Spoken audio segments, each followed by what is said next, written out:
The cities which were formerly great have most of them become insignificant, and such as at present powerful were weak in the olden time. I shall therefore discourse equally of both, convinced that human happiness never remains long in one stay. It would be difficult not to concur with Herodotus, the father of historiography, in this characteristic account of big cities of the past and the present.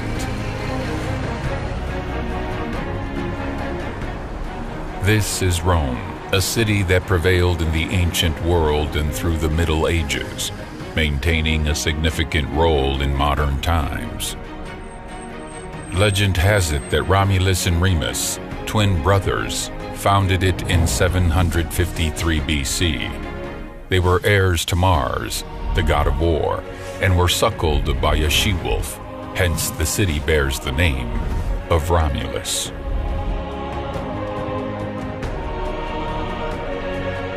Every tourist in Rome admires the vestiges of the eternal city's past.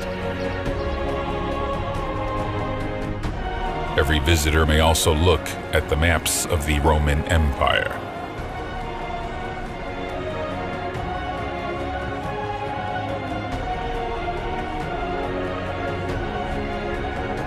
And they may quite naturally wonder whether there is a modern capital in the world today that predates Rome. Perhaps it is Washington, D.C. No way. Maybe Paris, London, Berlin, or Moscow. These are too young to match up to Rome. Then possibly Beijing, Delhi, Tokyo in the east? Negative. It could be that those very maps may help us resolve this matter. Quite a few of the powers on these maps nowadays are nowhere to be found. They failed the onslaught of millennia and were cast off the scene of history. Egypt is still around, and its history is older than that of Rome, but its current capital, Cairo, was only founded in the Middle Ages, the 10th century AD. Iran is standing in for Parthia, although they broke ground for Tehran, its capital city, only in the 9th century AD. Another significant neighbor flanking the Roman Empire on the east is Armenia, and its current capital is Yerevan. Cuneiform inscriptions have survived to our days, attesting to the date of its founding, and this was in 782 BC. 782 before Christ. Apparently, we've found the answer to our query. Rome was founded in 753 BC, whereas Yerevan in 782 BC. That is earlier by 29 years.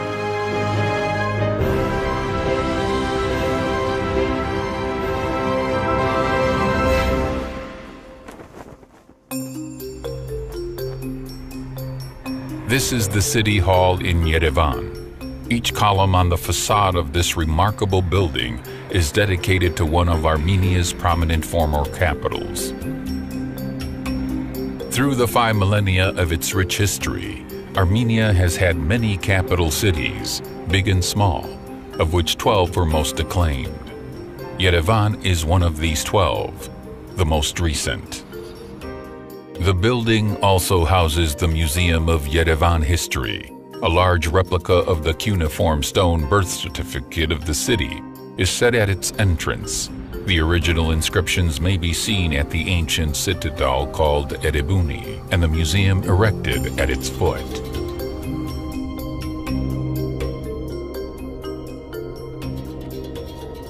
Rare are the cities in this world that possess written depositions on their founding, birth certificates carved in stone. Yerevan is one of the lucky few.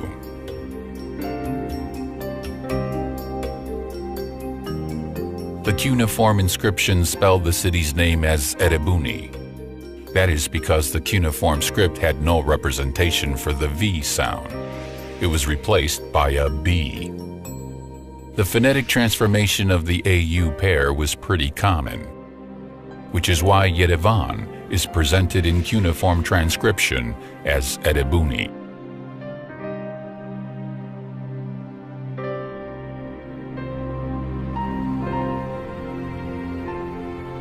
Erebuni was the principal northern bulwark of the Van or Ararat-Urartu kingdom, which existed between the 9th and 6th centuries BC. There is a reference to it as Ararat in the Holy Bible. Urartu is certainly the ancient name of the country which today we call Armenia.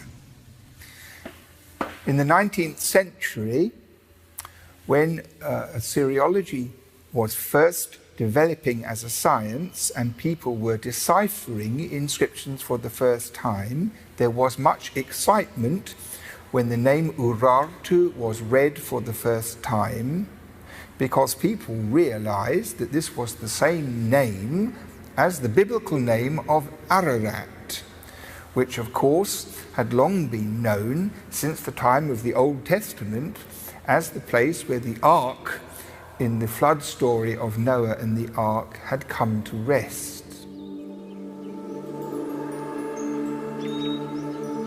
Ararat, as Armenia is persistently named in the Bible, is mentioned in the scriptures on the occasion of 3 events.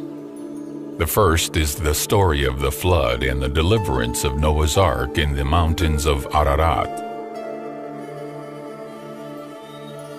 The other 2 pertain to the affairs of the 7th and 6th centuries BC, when the Ararat kingdom was one of the formidable states of ancient East, and the city of Erebuni Yerevan was its main stronghold on the north.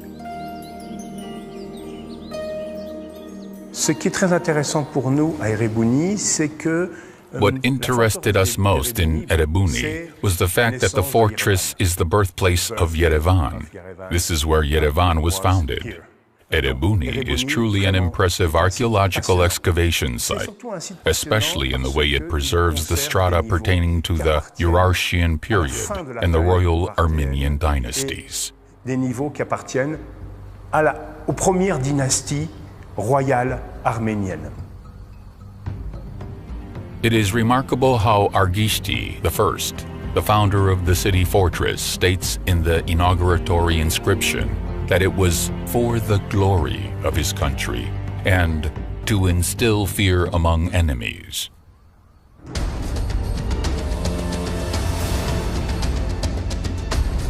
By the greatness of the god Kaldi, Argishti, son of Menua, built this mighty stronghold and proclaimed it Erebuni for the glory of Biainili and to instill fear among the king's enemies. By the greatness of Kaldi, Argishti, son of Menua, is a mighty king, king of Biainili and ruler of Tushpa. In cuneiform script, the phonetic transformation of the AU pair was common. Hence, in Assyrian and Babylonian cuneiform sources, the Ararat kingdom is often referred to as Urartu. This is the name under which it appears on the world's oldest Babylonian map, where one of the depicted countries is Urartu Ararat, Armenia. This tablet is the oldest map of the world that has ever been discovered. And it's an archaeological object which is now in the British Museum, which was discovered in the ancient city of Babylon in Iraq in the 19th century. The scribe very carefully wrote on the surface of the map the names of different cities or different tribes or different places which he knew about. So the big cities like Ashur and Babylon and Nippur, the famous sites of ancient Mesopotamia, are there with the little circle with a label inside. Also, up in the northeast, there is a cuneiform inscription which says Urartu. And Urartu is the ancient name that we know today of ancient Armenia.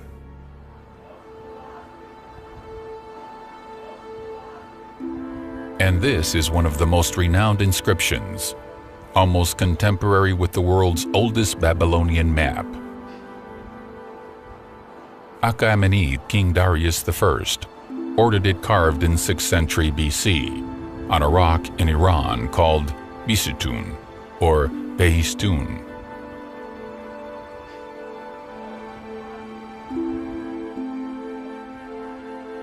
In the Persian section of this trilingual inscription, Armenia is spelled Armina. In the Elamite, it is Harminuya, and in the Babylonian, it is Urartu. All three refer to how the country was named in respective languages.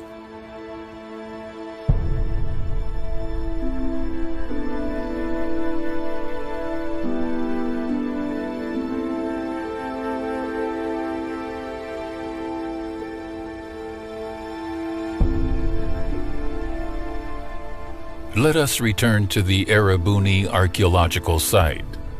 Scores of inscriptions were discovered here, recounting the story of founding the fortress, building a shrine there, military barracks, warehouses, and other buildings. The excavations have unearthed, and keep on finding there, various structures and artifacts which we admire even today in their masterful execution. Several of those objects were commissioned on the occasion of the inauguration of the fortress. Especially impressive among them are shields bearing inscriptions.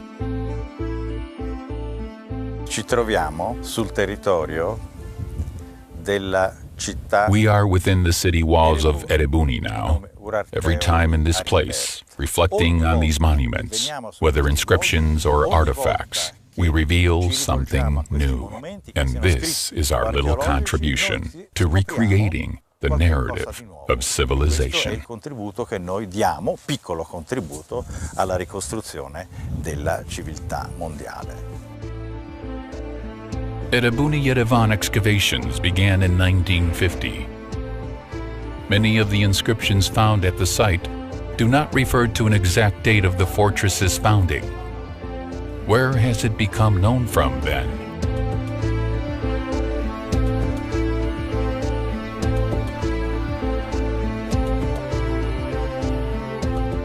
The capital of the Ararat-Urartu kingdom was the city of Tushpa, subsequently Van, which is why the kingdom is often referred to in literature as the Van Kingdom. Well-preserved cuneiform inscriptions have survived on the rock-carved walls of the Tushpa Van citadel. The largest among them, containing also the longest history of the kingdom of Van, recounts year by year the deeds of Argishti I, the most powerful ruler of Ararat-Urartu.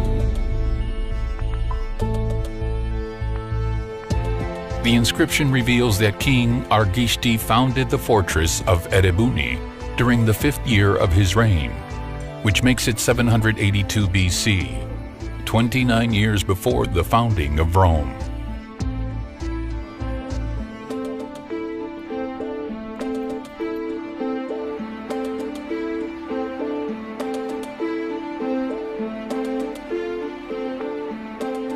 Erebuni, though, is not the earliest frontier in the history of Yerevan.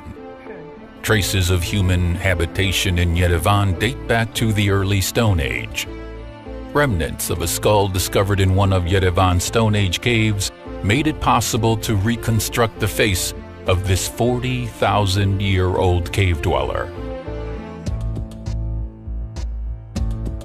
Shengavit, one of the better-known ancient settlements, is on the shore of the Yerevan Lake. It used to be a preeminent center of the early Bronze Age in the Armenian highland, which is why a number of scholars have named its Milia-the Shengavit culture.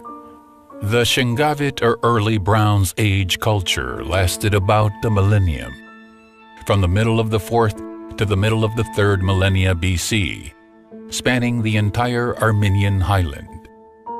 Between the 28th and 26th centuries BC, It spread onto the neighboring countries, onto the northern Caucasus, extending in the south all the way to Egypt and the central regions of Iran.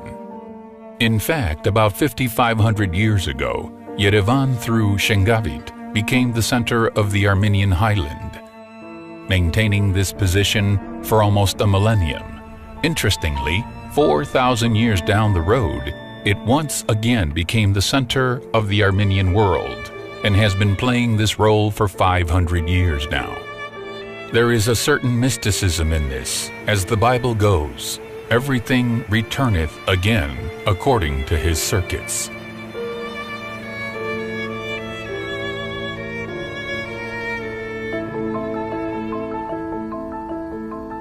The depth of Yerevan's history is evident in a piece of lore regarding its naming, which pertains to the flood and patriarch Noah. According to this legend, after the Ark of Salvation embarked atop Mount Ararat, Noah spotted some dry land and exclaimed, "Yervat, it is visible." And since what became visible is where Yerevan is situated, the place was named Yerevan, which means visible in Armenian. Many cities in this world have a legend associated with their naming, like Rome does.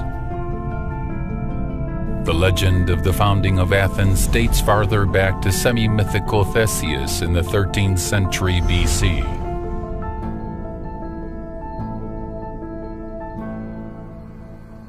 Here again, Yerevan has a clear advantage. According to lore, it was founded by Patriarch Noah, the progenitor of modern mankind, whereas the already purely historical evidence carved in stone dates it at year 782 BC.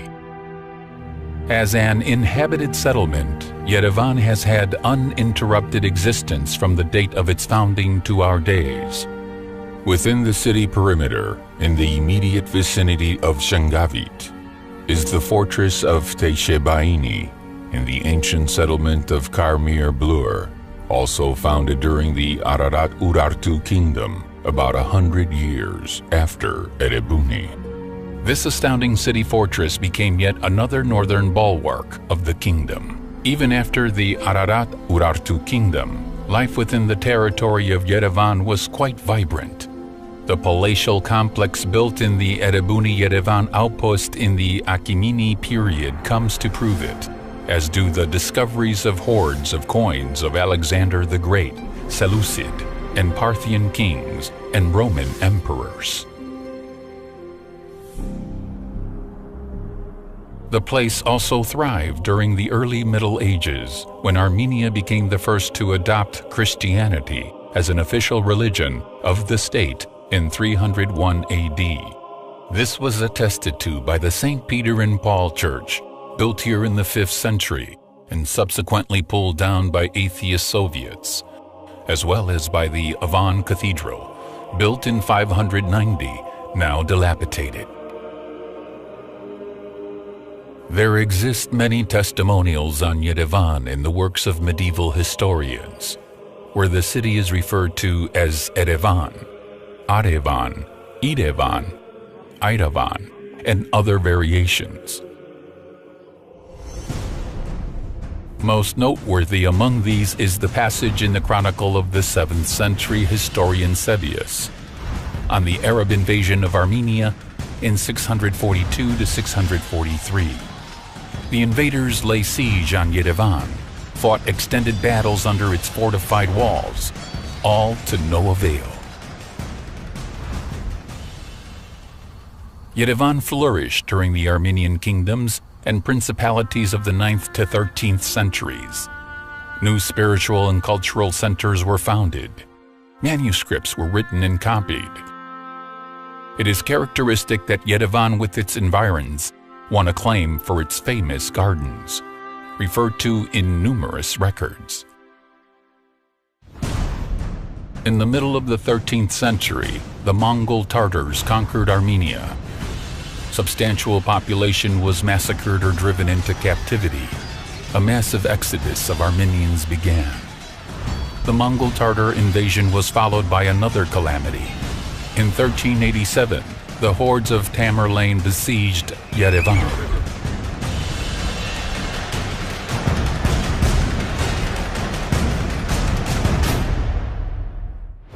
Around the middle of the 15th century, under the rule of Turkoman Karakoyunlu, who came from the east, the Ararat province was established, with its center in Yerevan. From that period onwards, Yerevan was referred to as the capital of the Ararat land. The Turco-Persian wars throughout the 16th to 17th centuries mostly fought over the territories of Armenia and Mesopotamia, brought about a disastrous situation for the entire Armenian nation. Yerevan became a priority target for foreign conquerors. Suffice it to mention just one episode. In 1604, the Persian Shah Abbas forcefully relocated 300 Armenians from eastern Armenia to Persia, and these included many from the city of Yerevan. Armenia was eventually divided between Ottoman Turkey and Persia, and the dividing line remained intact until the early 19th century. Eastern Armenia was handed to Persia, while Turkey occupied Western Armenia. A substantial part of Eastern Armenia comprised the Khanate of Yerevan. The Khanate also included the spiritual center of the Armenian Apostolic Church, the Holy Ejmiatsin.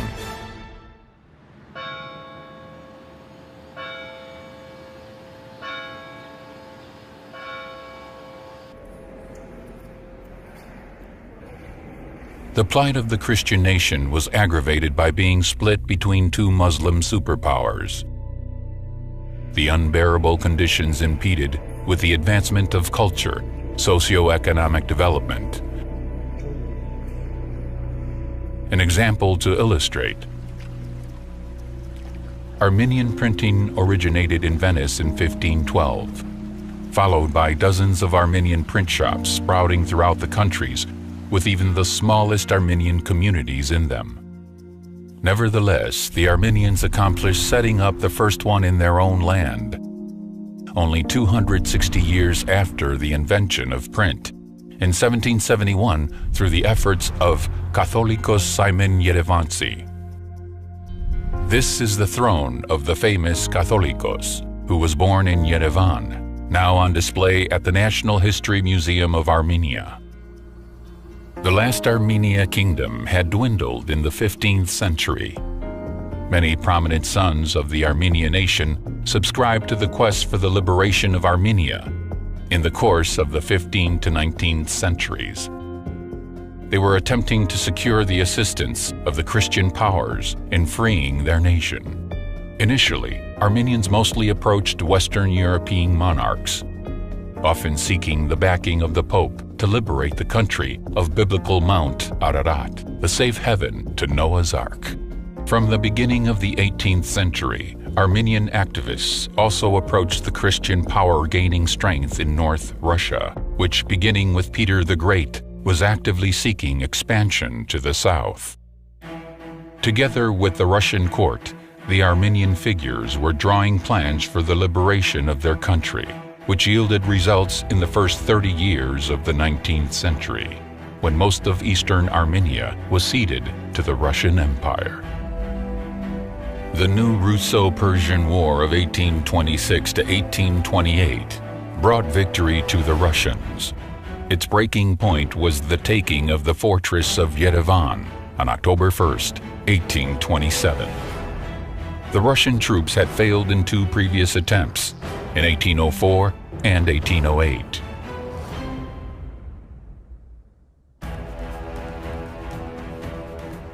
Under the Treaty of Turkmenchay, concluded on February 10, 1828, the Khanates of Yerevan and Nakhichevan, as well as the Ordubad region, were ceded to Russia. These territories were consolidated into the Armenian province, an administrative unit in the Russian Empire. The title of the Russian emperor was augmented with the Lord and King of the Armenian province. Благодарный армянский народ The grateful Armenian people cherished the memory of the historical events of the liberation struggle and the role in it of Russia and the Russian people. We remember the unprecedented heroism of General Krasovsky's unit in saving St. Ezhmiashtin. The memorial to the heroes in Oshakhan is living proof of this. Eastern Armenia was liberated in 1828 with the signing of the Turkmenchai Treaty. Already in 1834, a magnificent memorial to honor the heroes was erected in Oshakhan. The remains of 1,132 Russian soldiers were put to rest underneath it.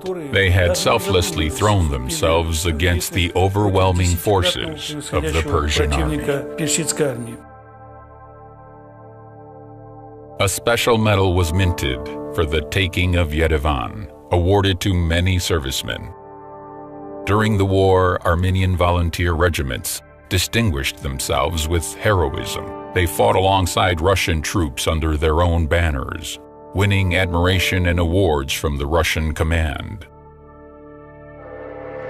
Yerevan remained the administrative center of the Armenian province between 1828 to 1840. This is the coat of arms of the Armenian province. Under the aegis of the two-headed Imperial Russian eagle, Armenia is represented by three symbols. The first is Mount Ararat, with the ark on the summit. The second is the crown of the foremost Armenia king, Tigran the Great. And the third is the cathedral in Ezhmiashtin, the spiritual center of Christian Armenia. After ascension to the Russian Empire, Yerevan underwent significant changes. Certain sectors of the economy developed exponentially. This was especially true with respect to the production of cognac. Yerevan's role as the center of national culture became even more prominent. Countless books and periodicals were published in Armenian and foreign languages. Many new schools, theaters, cultural establishments spawned. During the years of the First World War, taking advantage of the global chaos, Turkey perpetrated the first genocide of the 20th century in Western Armenia.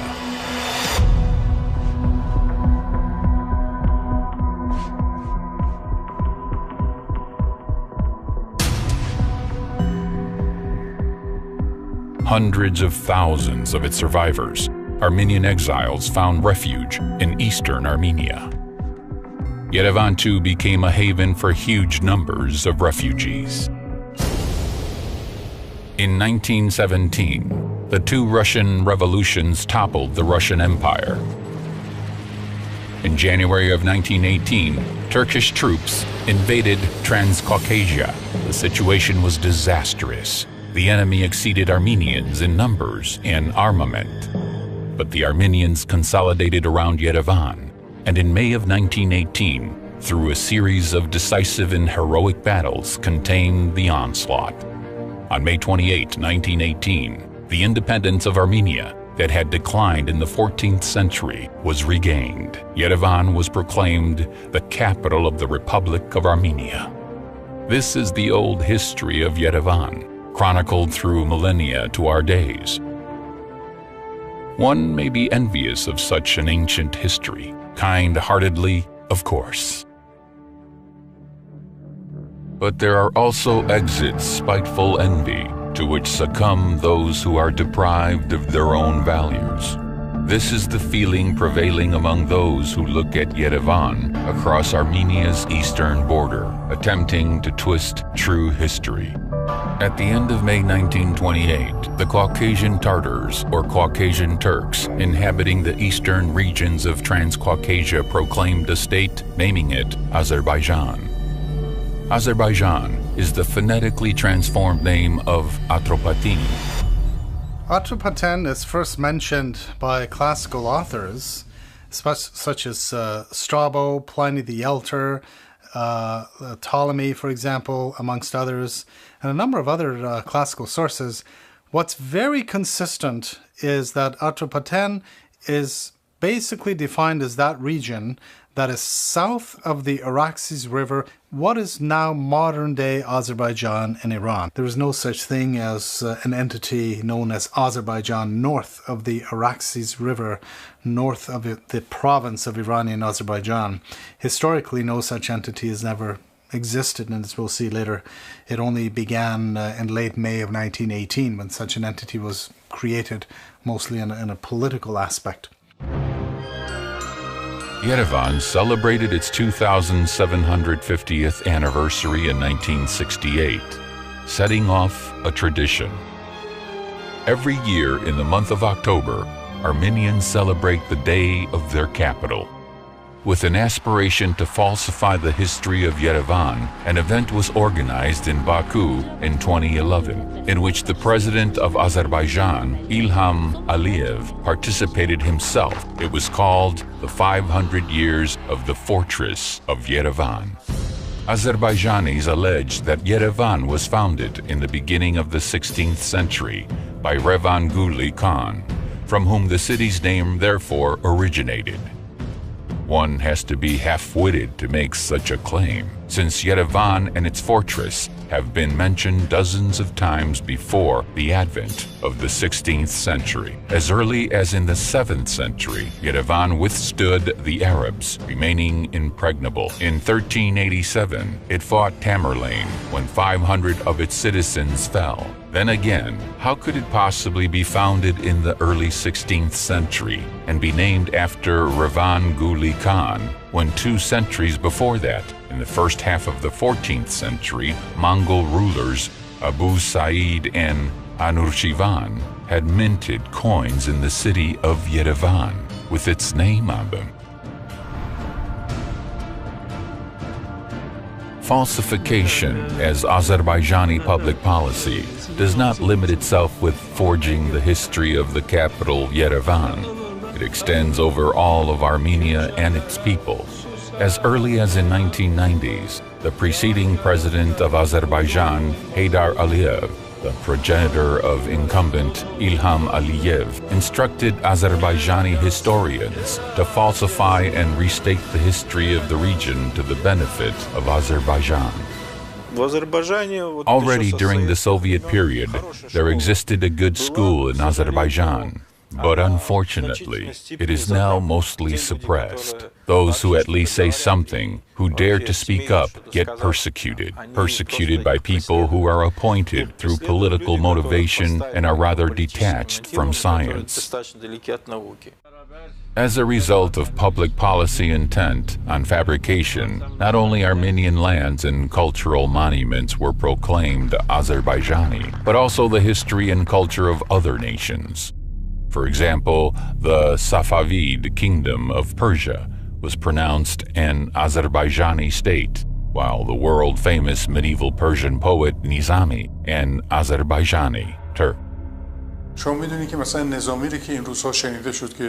As for Nizami, we recently learned that the Persian poems inscribed on his tombstone have been erased. Nizami himself, when once requested to recite a poem in Turkish, responded with the following 2 beats. A Turk's conduct does not befit us. Turkish speak is not our value. He who is noble shall speak a noble tongue. That is, I am Persian and shall speak in Persian. It belittles me to use the savage language of the Turk. One of the important pillars of Azerbaijani falsification is the statement that Armenians did not inhabit the territory of the current Republic of Armenia before the 15th century. In order to comprehend the absurdity of this, one only needs to cast a glance at the prominent maps of the world, drawn and published, incidentally, by non-Armenians. Հերոդոտոսը իր աշխատանքների մեջ նշում է Հայաստանը, նշում է նրա գտնված վայրը, Տիգրիսի եւ Եփրատի գետերի շրջապատում ներսում դրանցից հյուսիս գտնված տարածքը Herodotus, the father of historiography, refers in his works to Armenia and its location, the headwaters of Tigris and Euphrates, the territory north of it, while German and English cartographers, who drew maps of the world according to his data, placed Armenia almost in the center of the world. Eratosthenes, living in the 3rd century BC, his works also contain references to Armenia and maps drawn on the basis of his writings, as well as those of other antique scholars, always place Armenia in the center. Ինչպես նաև մյուս հայտնի հույն աշխարհագրագետների, մասնագետների պատրաստած գրած գրությունների հիման վրա պատրաստված քարտեզները բոլորը կենտրոնում ունեն Հայաստանը. This list could go on indefinitely. Browsing through maps by famous antique and medieval authors, Strabo Ptolemy, 10th century Arab geographer Al-Istarkhi. Armenia throughout is placed between the Black, Caspian, and Mediterranean seas.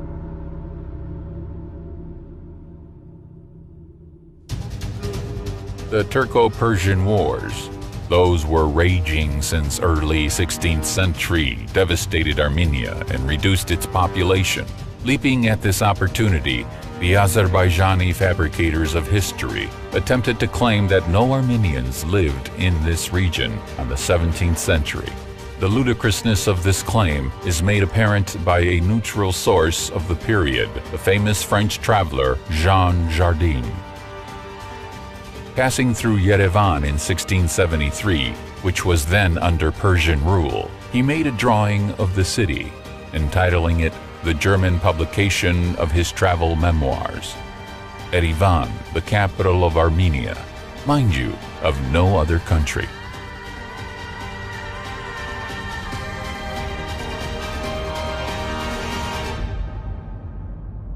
The mosques of Yerevan are a favorite subject of Azerbaijani counterfeiters.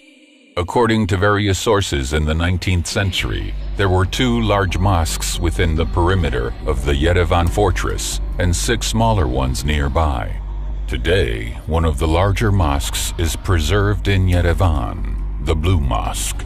The rest were brought down during the years of Soviet power. It is common knowledge that the Soviet authorities, with atheism as their banner, for many decades demolished the houses of prayer throughout the territory of the USSR. Numerous Christian Armenian monuments were pulled down in Yerevan through those years. The St. Peter and Paul Church, built in the 5th century, was ruined in the 1930s. The magnificent St. Mary's Cathedral of the 12th and 13th centuries was destroyed in the center of Yerevan. The churches of St. Gregory the Illuminator, St. Simon, Thessaloniki, Malar, the medieval cemetery of Kozern, Gethsemane, and many other structures of historical value were demolished. In 1938, notwithstanding the numerous protests and complaints, the authorities pulled down the surviving fragments of the walls of the fortress of Yerevan, building a wine factory instead. The Russian Nikolaev Church, a majestic 19th century architectural monument, was also destroyed. And the 1913 St. Mary's Russian Orthodox Church in the 1930s was converted to a movie theater. This was the reality of those years. One cannot help but recall and remind Azerbaijani authorities of a well-known quote by Abraham Lincoln. You can fool all the people some of the time, and some of the people all the time, but you cannot fool all the people all the time.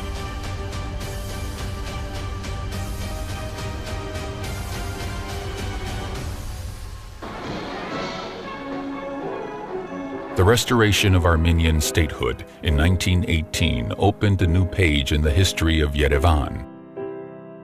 It was officially proclaimed the capital city of the Republic of Armenia. The presence of tens of thousands of refugees, the famine and outbreaks of disease notwithstanding, the new state managed to get on its feet.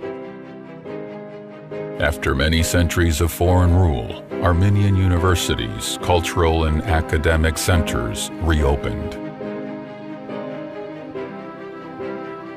In accordance with the Paris Peace Conference, the Treaty of Sèvres, and the U.S. President Woodrow Wilson Arbitration Award of 1919 to 1920, the Republic of Armenia should have consolidated 4 out of 7 provinces of Western Armenia.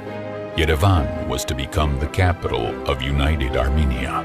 This was something that never took shape. Kemalist Turkey, in alliance with Bolshevik Russia, waged war against Armenia in September of 1920.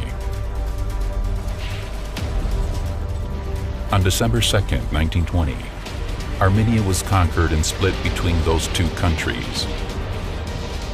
Most of the territory of the Republic of Armenia was joined to the Soviet state. Karabakh and Nakhchivan were severed from that territory and handed over to Azerbaijan, and on the remaining 30,000 or so square kilometers extended the power of Soviet Armenia. The Armenian Soviet Socialist Republic was a semi-independent state within the USSR, and Yerevan was once again its capital city.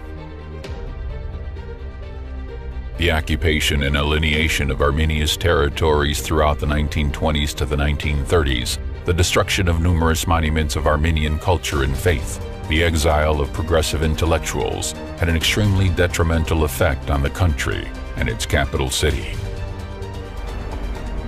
Nevertheless, thanks to the creative potency of the Armenian nation and the conditions of peace, the war-ravaged country was soon rebuilt.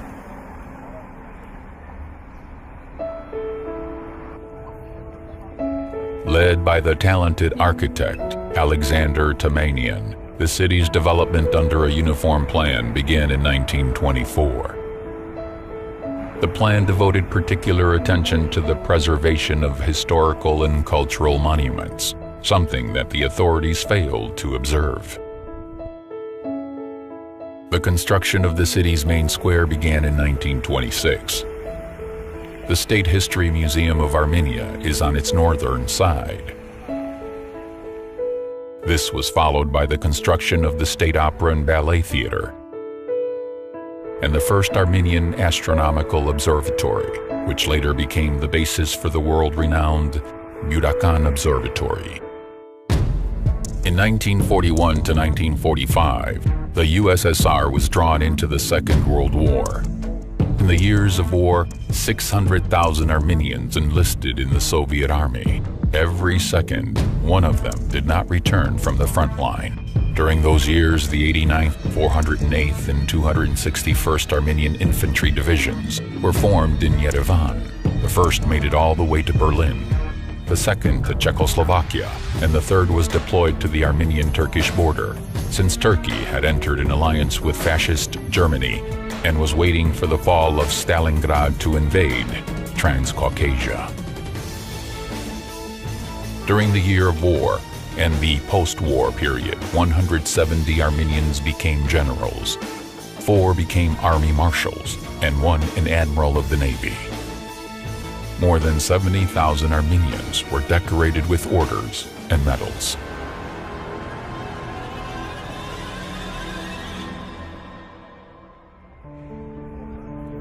Following the end of Stalinist tyranny in the middle of the 1950s, the peoples of the USSR acquired certain possibilities to develop their respective cultures. Matenadaran, the world's biggest depository of Armenian manuscripts, was built during the 1950s. Today, it preserves about 18,000 manuscripts and more than 100,000 archival documents, not only in the Armenian language, but in the classic Greek, Assyrian, Latin Arabic, Georgian, and other languages.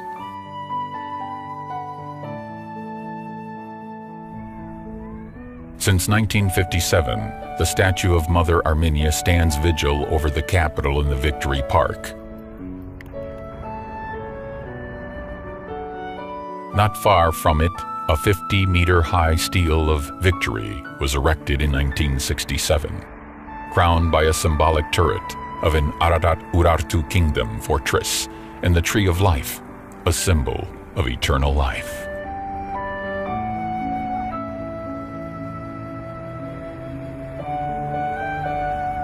In 1959, another symbolic monument was erected in Yerevan, the statue of David of Sassoon, the main epic hero of Armenia, an unrelenting fighter for justice.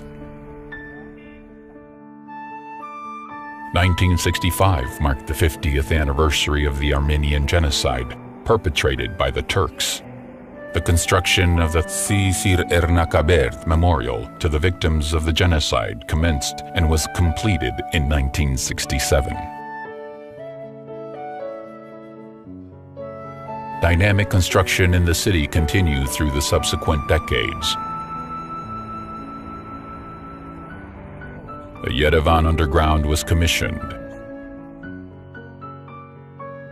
The sports and concert complex, a major cultural venue of the Republic, many others.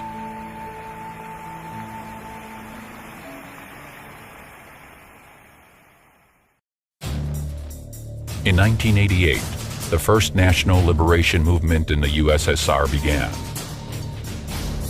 The Armenian people rose up with the fair demand to reunite Karabakh with the motherland. Thus began the story of the collapse of the USSR. Armenia regained its independence in 1991. And Yerevan once again became the capital city of independent Armenia.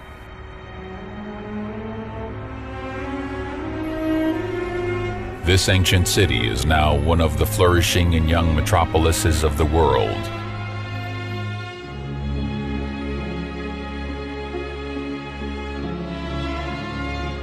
An ancient legend associates the naming of the city with the flood and with Patriarch Noah, while cuneiform inscriptions that have survived to our days prove that Yerevan was founded in the year 782 BC, 29 years before Rome.